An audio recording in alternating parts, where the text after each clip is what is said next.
All right, now we are here to talk about Skeleton Crew, episode 7, the penultimate episode that came out on Mm. Wednesday. Second to last episode, man. I'm gonna miss the show when it finishes next week, but excited about next week too. Yeah, man. We'll just get into straight away. So we're gonna talk about some spoilers now. Before we do that, if you don't want to listen to it, go press pause on this, go watch it, come back, unpause, and we're gonna break this episode down. But first, what we always do, we'll do a recap and a WesWes. What the hell happened? Synopsis. Here we go. Season 1, Episode 7. We're gonna be in so much trouble. Directed by Lee Isaac Chung, written by Christopher Ford and John Watts. The parents of the kids send the transmitter into outer space, but they are busted by the security droids. The pirates arrive at Aten at the same time the Onyx Cinder arrives, but the pirates capture the kids in the Chuckabee. The pirates' Gerb is sent to the barrier, but the ship is destroyed by its defenses. Realizing that the Onyx Cinder is the key to bypassing the planet's defensive barrier, Jod kills Brutus. The children use the pirate code to get SM-33 to turn on so they can escape, but Jod stows aboard the Onyx Cinder, decapitates SM-33 and threatens the children into silence by a lightsaber. As the security droids question the parents, the supervisor is heard announcing the arrival of a Republic emissary. Jod poses as the Republic emissary to gain access to Aten's vaults before he can meet with the supervisor. The children are reunited with their parents before Jod approaches them with his lightsaber drawn. And that was your WesWes. What the hell happened? Recap. Sweetest favorite scene? Oh, it'll have to be when they're going down the tunnel. That was probably my favorite scene. Going down the tunnel, seeing their big machinery at work, and the vaults. So it'll probably have to be my favorite scene. It's so interesting. They almost look like the Death Star, that centerpiece. That little round circular machinery thing in the middle. As they were going down, and they just happened to see the machines. I don't know if that's a mining machine or some kind of reactor. But man, that was pretty cool in the sense. It looks like it's I wouldn't say in the middle of the planet, probably on the outer crust. But yeah, that was really interesting. And where they keep the vaults in it. It's like, 1,000. How many vaults did he say? 1,100 and something vaults, eh?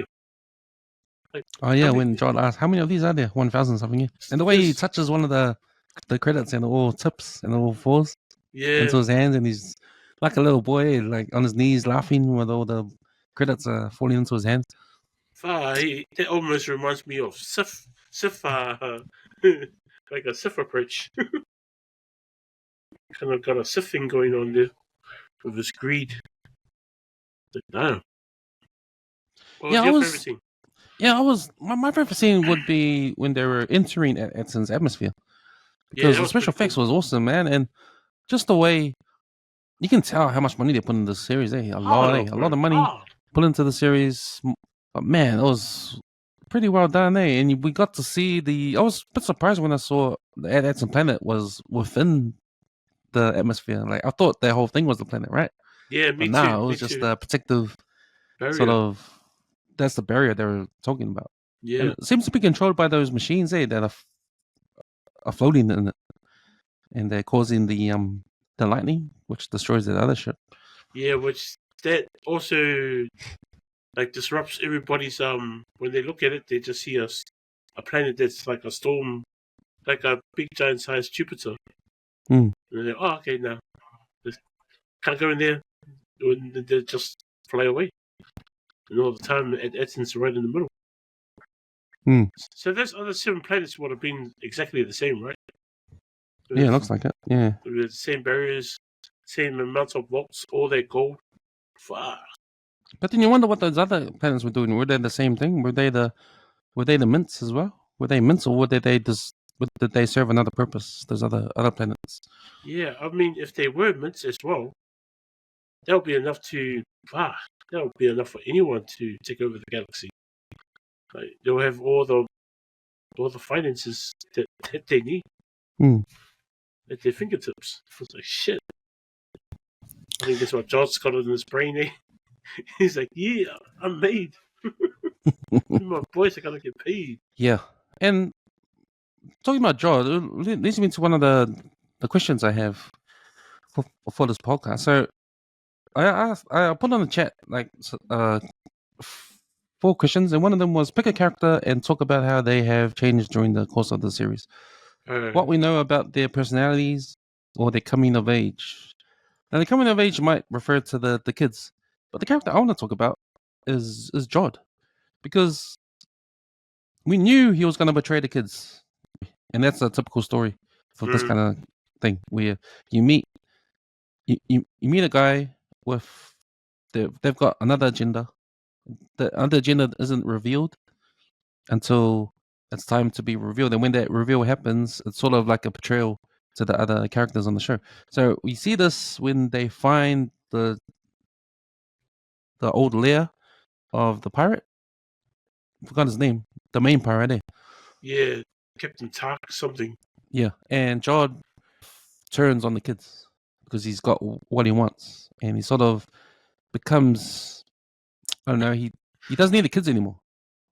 So he forces the captaincy of Fern by knife point, and you're left to wonder if he's really gonna do something bad, right? Yeah, Is he really a bad guy? Because when we first meet him in the episodes after that, he's pretty cool to the kids, right? We know there's something dodgy going on with him, but he's still kind and cool to the kids. He sort of helps Wim along when Wim is depressed. He sort of helps each of them come to terms with whatever they're going through. But then he turns on them, right? yeah, And then you wonder if it's sincere or if he's really a bad person. And then he does other things that make you think, okay, is he gonna step over the line, right? So we know he's a scoundrel. He talks his way out of getting killed or getting thrown in the airlock from his pirate his pirate buddies. He actually kills Brutus. yeah.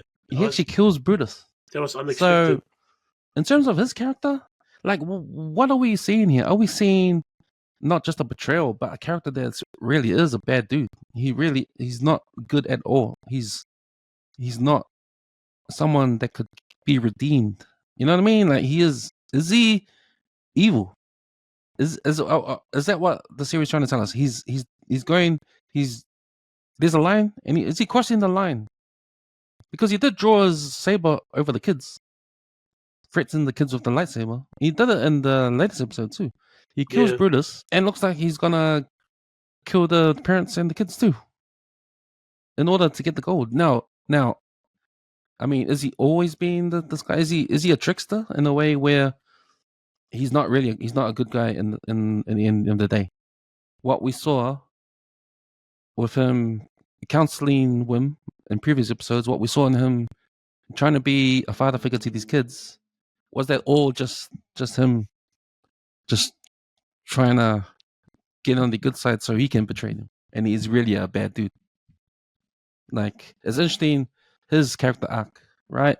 That, see, when we first talked about his character, we said, okay, he's a guy that is going to be good to the kids until he gets what he wants. He's going to betray them. Then he's going to realize he did a mistake, and then he'll save them. He'll save the day at the end, and they'll all I be don't friends think again, so. just like other movies, right? Yeah, I don't But think so. with one episode to go, are we going to still see that happen, or is he just going to go all the way? Is he on the path to be a Sith? Yeah, this what this episode was showing a lot of. Like his tolerance level for the kids now, he just doesn't have it anymore. And you see that in the cockpit when he's like, like basically telling them off. Like the kids are looking at him like, "Oh, are you serious?" And then he's like, "Get down on the ground!" Like he's screaming at them, and they all start, like, "Oh shit, this guy's serious." Even when he talks back at Wim, and Wim starts to like slowly, because he keeps on nudging at Neil, like he just wants Neil to shut his mouth. I was sad. It's like, "Oh, that jabber, just shut your mouth." And Wim tries to defend Neil, but then in the process he gets shitted on as well. Sam is Fern. When Fern gives him that nasty look, and he's like, "What are you gonna do? You can't do shit." So I think there's a bit. I think he does genuinely hate the kids, because he doesn't have what they had. Like he doesn't have a family like they have, and all that love. And I think that's where some of the hate comes from. Because he even mentioned it, like they're spoiled kids. So I don't know if that's like a jealousy thing or not, but man, when someone talks like that, bro, they got a chip on their shoulder. That guy genuinely hates the kids, but on how far he will take it, man. What he did with Brutus, and Sim, it's slowly coming out like this guy might start, his eyes might start changing to yellow, and then the lightsaber might end up turning red. I'm just throwing out there, but it's got the same attitude as almost like a Sith, like his hate for the kids might actually turn him. So do you think generally there's no chance for him to redeem himself? I don't There's know. no good inside him at all. I don't know. It's hard to say because he's a very tricky character. Because all the traits we've seen him at the moment, he's just like all he wants is that gold, eh? That's all he's gunning for. Anything he'll do anything to get that gold, even to portray the kids, even threatening the kids. I don't know if he's going to actually go through it, but it's. See, the only thing that makes me think otherwise, even though he killed Brutus like that, is that okay? He actually had to kill Brutus because Brutus won't rest until he's dead. Yeah, it was either him or Brutus. So I think in that position he's at, I reckon anyone would have killed, would have pulled the trigger on Brutus. Because if you remember on Star Wars: The Last Hope, when it came down to Han Solo and Greedo in that scene, like when Greedo pulled a gun on Han Solo and said, "Yo, you come with me, but back to Jabba the Hutt." So it was either Han Solo either escapes or kills Greedo, and he does. Yeah, and I think they changed it in the new version of New Hope, where they put the special effects in to show that Greedo shot first. Because in the original Star Wars, Han Solo actually shoots first. Greedo didn't have a chance to get his gun out. So I didn't even remember that. So Han Solo is like I mean, what I'm trying to say is, do you think if Han Solo was in George's shoes, would have Han Solo done the same thing? Yeah. To get what he wanted. Yeah, I think he would have. I think he would have killed Brutus. I don't know if he would have threatened the kids though, but yeah, he would have killed Brutus. I guess there's still a chance. There's still a chance that this last episode, George has a chance to redeem himself. Because I think there's always the redemption storyline in the Star Wars saga. Like you got Anakin turning bad, then redeems himself in Return of the Jedi. Yeah. You know, that's the storyline that lasted 3 movies, right? And then you've got sort of like Luke Skywalker in the sequel trilogy, where he becomes a hermit and he doesn't want to do anything. Then he saves it there at the end before he dies. So is that his redemption? I don't know. True. And then Kylo Ren, he redeemed himself at the end of the rise of Skywalker. You know, he redeems himself. So the theme of redemption always shows up in the Star Wars stories. So yeah, I think there's a chance that Jod might redeem himself in the next episode, but we'll soon see. Yeah, it might be the next episode or the next season. Maybe they might try. If I know Disney, they might try to stretch that. If they have their theme going of redemption, then they might stretch it to the next season. If they don't do it, and Jod is still a bad guy at the end of the season, then there wasn't a character arc for him. It was all he was always been bad. So there was no change in his personality at all. He was always had agenda. He always was going to trick the kids into liking him and then turning on them when he had the chance and taking the gold and being a bad person all the way through. So the only thing, so there was no character arc at all for him. So to be one, he has to redeem himself in the next episode for him to have a complete character arc, right? For you, Eric, like, let's go to the kids. So any character arc that you thought interesting with any of the kids, like their journey on the first time we saw them, what have one of these kids learned that changed their personality into someone they are now? I think it's Fern, because when she saw at Eton and she knew how, like she was like how they saw their message from their parents, right? and they were saying that and friend saw her mom, and she goes, "Oh, you're not gonna be in trouble, just come home." And then friend sees the planet like that's it, and she doesn't realize how big it was, and she's like, "Oh, you know, like she knows her mom was lying that they are gonna get in trouble, but she said she didn't care. She's just glad she's coming home." I think she's probably the only one that like Wim wasn't even happy to go home. He still wanted to go on his adventure. But I think, yeah, friend was like, nah, this is it. I'm tapping out. I want to go home. So that was kind of different. Like, I mean, I think she was always wanting to go home, but I think now she realizes, like, oh, okay, this is home. I think she loves home more. Just like I think they all do now. Like they appreciate it in their parents, and they appreciate their parents more. Because you kind of see them go hard up when they see their parents, and they start running towards them and stuff, and doing all that hugging. Except for when you see Wim's dad, it's like kind of stopped a little bit. I was cracking up. I thought A little Wim was pause, gonna, yeah, it was like a little pause. Oh, should I hug him or give him a handshake? I was cracking up. But yeah, nah. Yeah, I know what you mean, eh? Because with Fern, I gotta say, man, for me, Fern sucks, man. She's always negative. Yeah. She's always like trying to be the boss and trying to, she has this sort of front, to be tough. And That was the you're only right. time. When she looks at the planet when they're going back, she's like just reminiscing and reflecting on probably where she's from, and she appreciates it more, like you said. And that is deep in terms of what you do when you leave the nest when you're a kid, right? When you go out into the real world and you're on your own and you're independent and you're seeing stuff you've never seen before, you learn. And if it's not great, then you appreciate where you're from because you appreciate the kind, loving warmth, safety of your home and your parents, right? Because you never feel that when you're there at the time. And she was back at Eton before they went on the adventure. She was a rebel. She was always taking off, like with KB on their bikes and speeder bikes and doing other things and getting in trouble, like real rebel way because you're not into the what's going on, what's normal way. You want something different in your life and that. And I think because she went out and she's over it, like you said, she's coming back. She appreciates. That's why she was hugging her parents hard out there or her mom.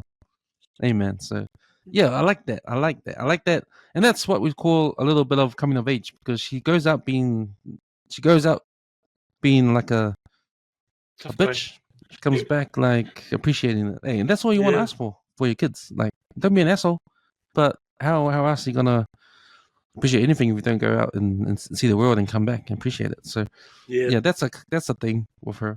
So hopefully, she's more kind-hearted and more sort of because she is kind of rough. The way the last episode where she drags Neil up on the ladder and goes, "Hurry up, man!" Like trying to pull him up and all that, like Yeah, she's real all this rough. kind of stuff, right? And you see that with friends, when you see a dominating mate, and then the other mates that are getting told what to do, they sort of turn on the dominating mate. And that's what KB did when they had the argument in the last episode, right?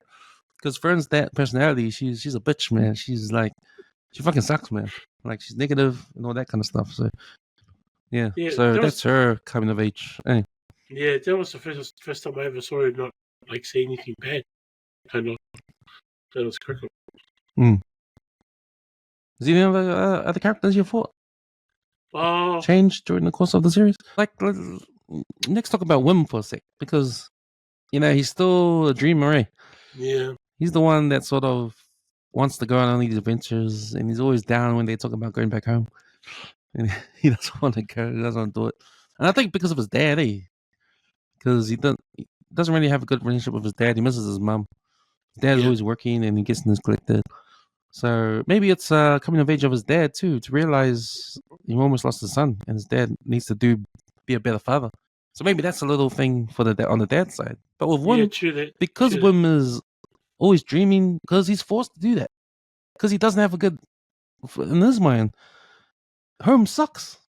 His dad sucks. Home sucks. He doesn't like school. He wants to read his Jedi stuff, and he wants to take adventures. So when any thought of going back home, he doesn't want to go, man. He's just like stuff this shit go on an adventure and all that.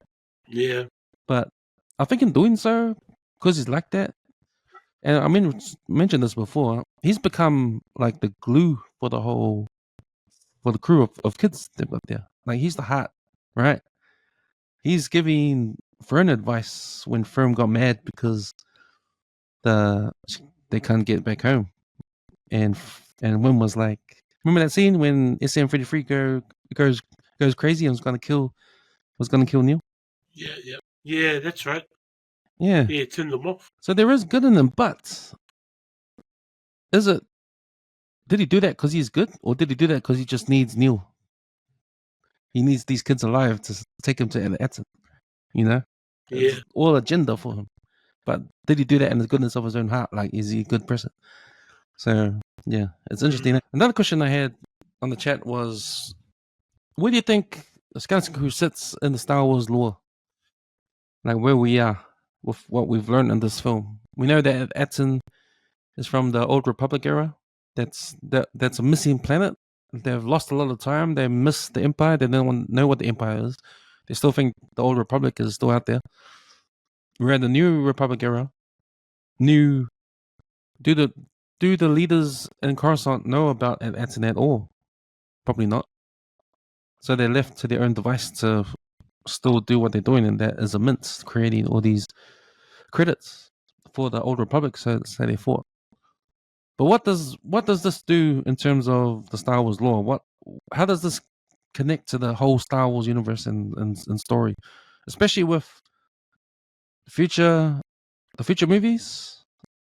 Like the next movie that happens after this is it's going to be the Grogu and Mandalorian film, but the movie that's already out that happens after this event is The Force Awakens, right?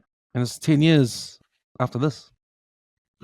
So what happens? Who is controlling this mint? Obviously, no one. But what is going to lead to? Is going to lead to?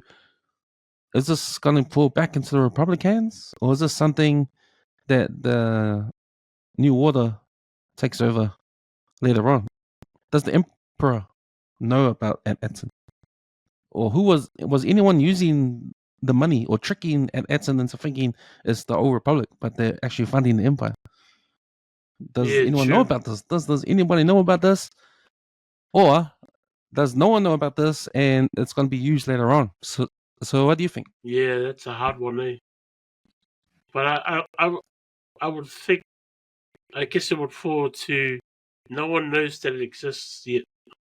And then when they do find out about it, then they start, somebody starts using it. Because when you look at the First Order, they have all this equipment. They basically have a massive ass planet. It's like a Death Star. It's bigger than the last Death Star, which was like the size of a moon, and this is like a whole entire planet. So where the hell did they get the funding for that? But yeah, it's hard to say. It could be, remnants of the Empire. Probably fall upon at Eton. They figure it out, and then they start financing the new order. But man, it's hard to say. You can't really be definitive in any of this until the last episode, I guess, because we don't know who the supervisor is. I don't know why that's important, but I'm guessing the supervisor might be the actual pirate leader. There was aboard that ship, the Onyx. But that's just a whole bunch of other questions as well. But I'm guessing that nobody knows about it yet, and I think after these events, somebody finds out about it, and then people will start probably trying to approach Edson and try and get those assets from their planet. Because, man, that's a shitload of money. That's more than Fort Knox 10 times, probably 100 times. Yeah, it's all very interesting, and it's pretty cool how they put this into the Star Wars lore. And it sort of makes sense if you look at the infrastructure of how societies begin. Like you need some sort of monetary. Hey. Yeah, but do you remember the Last Jedi? Our most hated. Well, I hate that movie. And the scene where I think they took it to I forgot the guy that they get to the casino planet, right? To get that I forgot his name, but they go get this guy to help them with the security system on the ship. But then he explains how like anybody is worth hire if you have the right amount of money, you know. And he portrays them because the First Order gives them credits. So there you go. You know, credits still rule in the Star Wars galaxy. Mm. So like that could be the same credits that was from Ed Etten. Might have to go have a look, eh? Might have to go rewatch or go to their part, forward to their part, and see what their credit look like. If it's at the rank tackle and it's gold, That's we know why that they came from Matt Edson, eh? that's why I was because the scene with Endor when they do the train heist, because they come across a shitload of gold as well, and I don't know if it's the same credits too. I want to go have a look at that as well, because if that's the same thing, then that means oh, but that's further back in the timeline. Oh shit, that doesn't make sense. You talking about the Solo movie? The TV series Endor. Oh yeah. Because they end up doing a train heist, but it had similar gold. All I remember was gold bars. I don't know about the gold little chip things that John was giggling over, but yeah, could be the same gold. And if those other 7 planets were just like at Etten, holy shit, that's a gigantic bank.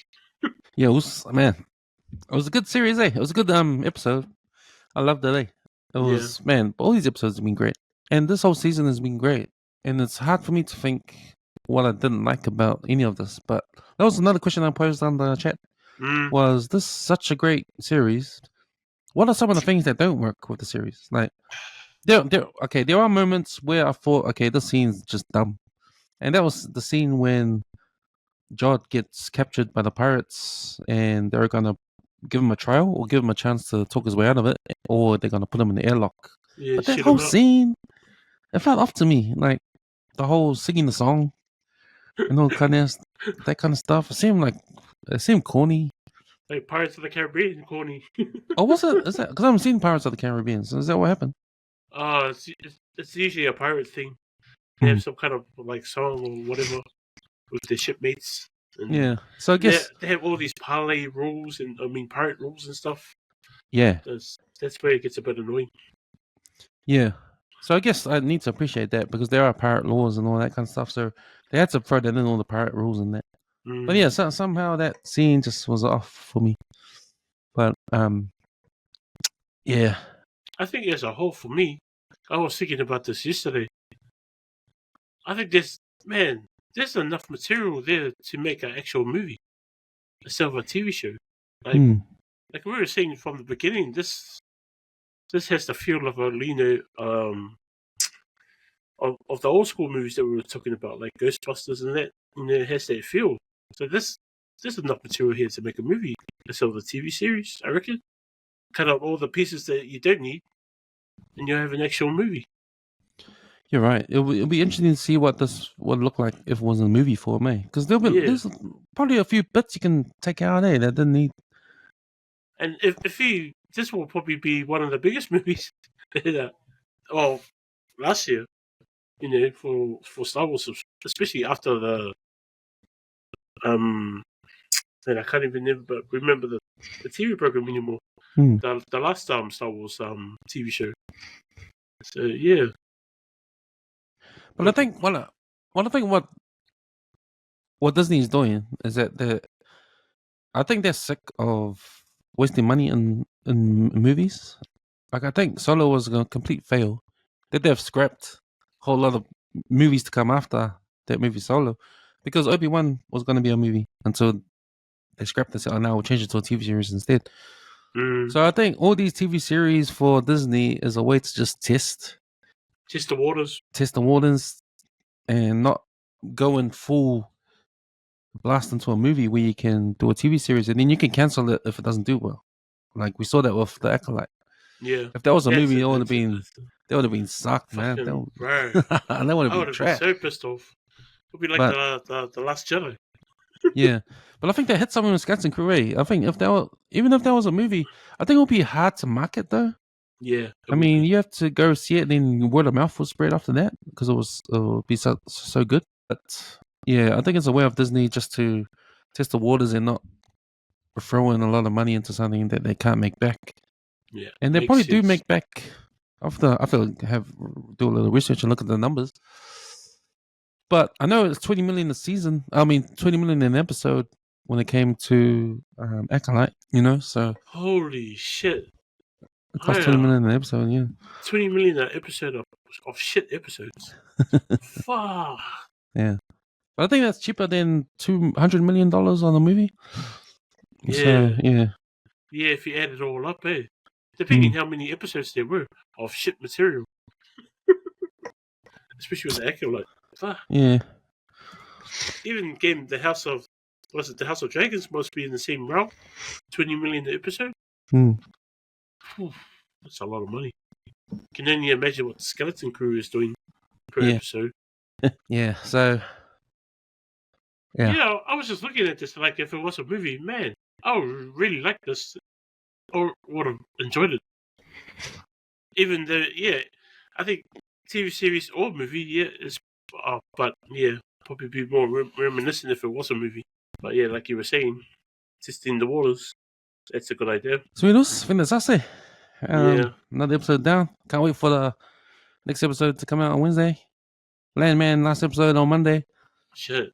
And don't know what's coming up. I think there's a new ER, a sequel to ER called Pit. ER? Yeah, called Pit. It's coming out. I've seen some on social media, people gearing up for that one. I never watched ER, but it was kind of cool. If you did watch it, that was George Clooney's claim to fame, eh? Yeah, that's right. Because I remember watching that like in the days when we used to go out. Just before I go out, it'll be on the TV before I leave, and I always see that George Clooney character. Say, oh, George Clooney, and then the next minute I'm in the bar. Yeah, I do remember glimpses of ER. Just didn't sit down and watch the program that much. So, man, that's us. We'll catch you guys next week for the last episode of Skeleton Crew, and we'll figure out what to do next after that. But maybe a movie review or two. But yeah, man, hopefully Calvin can jump back on. We'll get things started for 2025. All right. See you later. Bye. Bye.